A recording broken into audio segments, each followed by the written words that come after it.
दोस्तों नमस्कार। आज मैं आपको सुनाऊंगा एक मज़ेदार कहानी जिसका नाम है लालच। एक बार एक जमींदार एक कुम्हार के घर जाता है और वहाँ घर के बाहर आकर कहता है, रामू ओ रामू कहाँ हो, बाहर आओ। रामू कहता है, मालिक आइए, आपका स्वागत है। जमींदार रामू से कहता है, रामू तुम्हें 7 दिनों में 100 मटके बनाने हैं।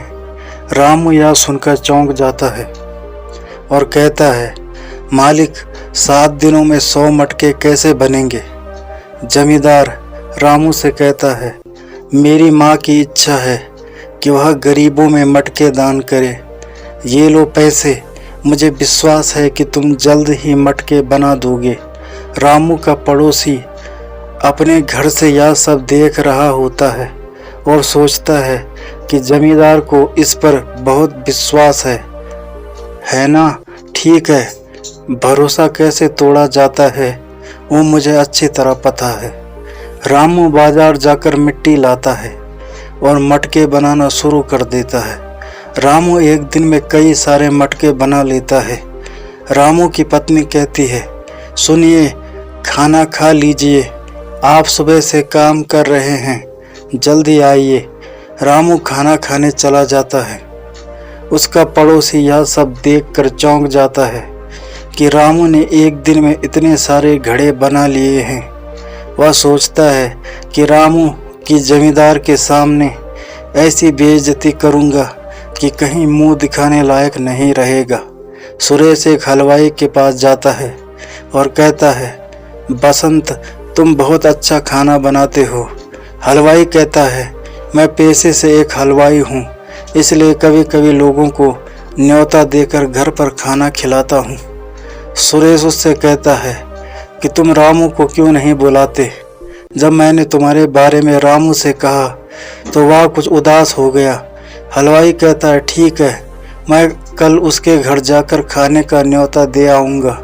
सुरेश कहता है कि रामू को मत बताना कि यह बात मैंने तुमसे कही है। हलवाई कहता है, अरे ना ना, मैं क्या पागल हूँ जो मैं उससे कहूँगा। अगले दिन हलवाई रामू के घर जाता है और कहता है, अरे रामू कैसे हो, सब ठीक है। वह कहता है, मैं ठीक हूँ। और यह क्या तुम मटके बना रहे हो। हाँ। हलवाई कहता है, तुम्हें तो पता ही है मैं एक हलवाई हूँ और कभी कभी कुछ खास लोगों को न्योता देकर खाना खिलाता हूँ। तो आज तुम सब लोगों को मैं न्योता दे रहा हूँ। आज तुम्हें मेरे घर पर खाना खाने के लिए आना है। रामू कहता है, ठीक है, हम लोग शाम को तुम्हारे घर आएंगे। शाम होते ही रामू और उसकी पत्नी दोनों हलवाई के घर जाते हैं और पीछे से सुरेश एक डंडा लेकर रामू के घर आता है और गुस्से में सारे मटके तोड़ देता है।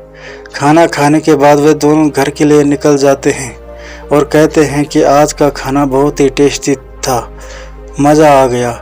वे दोनों जब घर पहुंचते हैं और देखकर चौंक जाते हैं कि उसके सारे मटके टूटे पड़े हैं। यह देखकर वह बहुत रोता है और कहता है कि मैं इतनी जल्दी कम दिनों में इतने सारे मटके कैसे बनाऊंगा। अगले दिन सुरेश की सास सुरेश के घर जाती है और दरवाज़ा खटखटाती है, बेटी हो बेटी, दरवाज़ा खोल, देख तेरी माँ आई है। तभी पीछे से रामू की पत्नी आकर सुरेश की खिड़की पर खड़ी हो जाती है।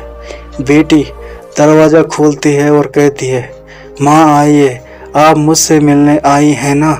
हाँ बेटी। माँ पूछती है, दामाद जी कहाँ हैं। माँ वे बहुत काम कर रहे हैं। ऐसा क्या काम कर रहे हैं। वह कहती है, माँ रामू को जमींदार ने 100 मटके बनाने का काम दिया था।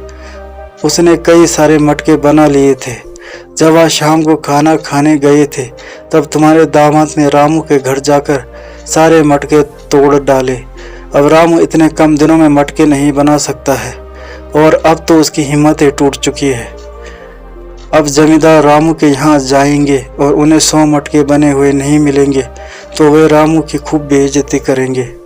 तभी आपके दामाद 100 मटके बनाकर जमींदार को दे देंगे, जिससे वह खूब पैसे कमाएंगे, इज्जत कमाएंगे और जमींदार गुस्सा होकर रामू को गांव से बाहर निकाल देंगे। यह सब सुनकर रामू की पत्नी को बहुत गुस्सा आता है और वहाँ से चली जाती है। रामू की पत्नी कहती है, आप फिर से मटके बनाइए। रामू कहता है, इतने कम समय में कैसे होगा, और अब तो पैसे भी नहीं हैं।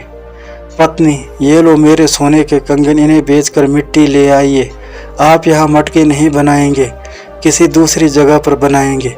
पत्नी सुरेश के बारे में सब कुछ बता देती है। अगले दिन जमींदार रामू के यहाँ आते हैं। अरे रामू कहाँ हो? तभी सुरेश आ जाता है और कहता है, मालिक वह तो यहाँ नहीं है, उसने तो एक भी मटका नहीं बनाया है, पता नहीं कहाँ चला गया है। जमींदार कहते हैं, अब मटके कहाँ से आएंगे? सुरेश कहता है, मालिक मेरे पास 100 मटके बने हुए हैं, आप मेरे मटके ले सकते हैं। जमींदार सुनकर खुश हो जाता है। तभी पीछे से रामू 100 मटके बनाकर ले आता है। जमींदार कहते हैं कि हमने तो सुना था कि तुमने एक भी मटका नहीं बनाया है। रामू, मालिक इस सुरेश ने मेरे सारे मटके तोड़ डाले। सुरेश, तुम्हारे पास क्या सबूत है कि मैंने ही मटके तोड़े हैं? रामू की पत्नी, मैं हूँ सबूत, मैंने तुम्हारी पत्नी को उसकी माँ से बात करते हुए सुना था। जमींदार, सच बताओ सुरेश, वरना मैं तुम्हें गांव से बाहर कर दूंगा। तब सुरेश माफ़ी मांगता है, मुझे माफ़ कर दीजिए, मुझे रामू से जलन हो गई थी और मन में लालच आ गया था, इसलिए यह सब किया। दोस्तों, इस कहानी से यह सीखने को मिलता है कि हमें कभी ईर्ष्या और लालच नहीं करना चाहिए, क्योंकि ईर्ष्या और लालच इंसान को गिरावट की ओर ले जाता है। तो दोस्तों, ये थे आज की कहानी। उम्मीद करता हूँ आपको कहानी पसंद आई होगी। अगर आपको कहानी पसंद आए तो चैनल को सब्सक्राइब करें और बेल आइकन को प्रेस करके ऑल पर क्लिक करें। धन्यवाद।